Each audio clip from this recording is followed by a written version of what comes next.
Guys, ছবির যে ছেলেটাকে দেখতে পারতেছো, ওকে 2015-16 সালের দিকে খুন করা হয়। একদমই ঠিক শুনেছো, এইটুকু একটা ছেলেকে খুন করা হয় 2015-16 সালের দিকে। 15-16 এরকম সময় হবে যখন আমরা কলেজে পড়ি।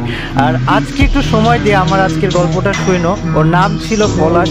আর ইটস পলাশ থেকে কিভাবে ইটস কাব্য আসলো, ওর গল্প, আমার গল্প, আমাদের র্যাপারের গল্প, র্যাপার বয়েজের গল্প, সব গল্পগুলো আজকে মনে হয় তোমাদেরকে বলা উচিত বলে মনে হয়। তোমাদের বলি না আমি যে একদিন তোমাদেরকে বলবো ইটস কাব্য নামের রহস্য কি, ইটস কাব্য নামের রহস্য কি।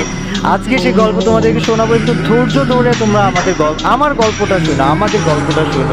তো ঘটনা খুব বেশি আগে না, এই 2012, 13, 14 সাল এই সময়কার ঘটনা। 2012, 13, 14 সাল এইদিকে আমরা স্কুলে যখন ক্লাস 9-এ পড়ি, হঠাৎ করে অনেক ফ্রেন্ডদের সাথে পরিচয় হলো, বন্ধুদের সাথে পরিচয় হলো। আর সেইখানে গাইজ আমরা প্রায় আমাদের জেলা স্কুল আর আমার স্কুলের নাম ছিল কলোহাগুলি স্কুল, আমরা দুইটা স্কুল পাশাপাশি ছিলাম। আর এই দুই স্কুলে আমাদের মধ্যে ফ্রেন্ডশিপ ছিল অনেক ভালো ওই সময়। এখানে যাদেরকে দেখতে পারতেছো, কেউ জেলা স্কুলে পড়ে, কেউ কলোহাগুলিতে পড়ে, এরকম ঘটনা ছিল। তো সেইখানকারই আমি ছিলাম, পলাশ ছিল, ধ্রুব ছিল, অনেক অনেক অনেক মানুষ ছিল। উত্তর ছিল, প্রিন্স ছিল, আলিফ ছিল, রাব্বি ছিল, শোভন ছিল, মানে নাম আমি শেষ করতে পারবো না। আমরা প্রায় 50 থেকে 100 জন মানুষ ছিলাম যারা একসাথে ওই সময় ঘুরে বেড়াইতাম। তো এইখানে আমি খুব বেশি তোমাদেরকে পেঁচায় বলবো না, জাস্ট সরাসরি এই গল্পটাই বলতে চাই যে কিভাবে এইখানে আমার আশাটা কিভাবে, আমার উৎপত্তি কিভাবে।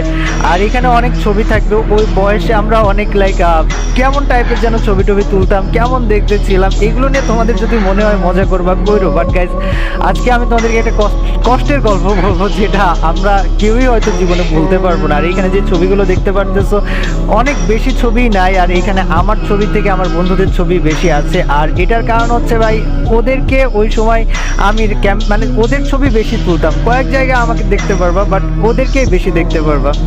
তো এই যখন আমরা ক্লাস 9-10-এ পড়ি, তখন আমরা একসাথে ঘুরতাম। আর হয় না, অনেকে বর্তমান সময় তো দেখছো বয়েজ ব্যাচ ইত্যাদি ইত্যাদি ইত্যাদি আছে। তো ওই সময় আমাদের একটা বয়েজ হয়েছিল, আমরা বয়েজের নাম দিয়েছিলাম র্যাপার বয়েজ লাফাঙ্গা, ঠিক আছে। তো আমাদের কাজ ছিল একসাথে ঘুরে বেড়াতাম, আড্ডা দিতাম, টাঙ্কি মারতাম, এই করতাম, পড়ালেখা করতাম, স্কুল কলেজ কোচিং সবই ঠিক ছিল। বাট ওই যে একটা বয়েজ ওই বয়সে হয়, তো আমাদের একটা বয়েজ ছিল। আর এই বয়েজের মধ্যে গাইজ পলাশ এমন একটা মানুষ ছিল যে সবাইরে মাথায় রাখতো। কেমন মাথায় রাখতো?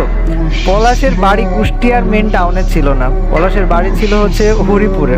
কুষ্টিয়া থেকে নদী পার হয়ে যেতে হতো। তো সেইখান থেকে পলাশ যখন কুষ্টিয়াতে প্রথম আসে, একদম সত্য ঘটনা তোমাদেরকে আজকে তুলে ধরি। তো ধীরে ধীরে পলাশ যখন শুরুতে আসে, একদমই হয় না হুট করে কেউ বাইরে থেকে একটা জায়গায় আসলে একদম নিরীহ থাকে, এরকম নিরীহ মতো ছিল। সেখান থেকে আস্তে আস্তে সবাই স্মার্ট হয়, অনেক মানে স্টুডেন্ট তো ছিল, তার সাথে স্মার্ট হয়, চলতে শিখে, মানুষের সাথে মিশতে শিখে। তো পলাশ ছিল আমাদের সবার বন্ধু।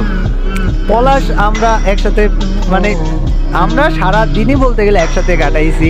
বিকাল হইলে ওই 5তলা বিল্ডিংয়ের উপরে উঠে আড্ডা দেওয়া, একসাথে ঘোরা, প্রোগ্রাম করা, অনুষ্ঠান করা, বিপদ আপদে দৌড়ায় যাওয়া, এই বন্ধুর এই হয়েছে চল, ওই বন্ধুর ওই হয়েছে চল, মানে এরকম ছুটে যাওয়ার শেষ ছিল না। তো একদিন বিকেলবেলা আমি মনে আছে, আমার এখনো মনে আছে, কুষ্টিয়া শহরে আমিন ফার্মেসির মোড়ে, ওইখানে আমরা সবাই আড্ডা দিতাম। ওইখানে দাঁড়ায় আছে, আমার মোটরসাইকেল ছিল।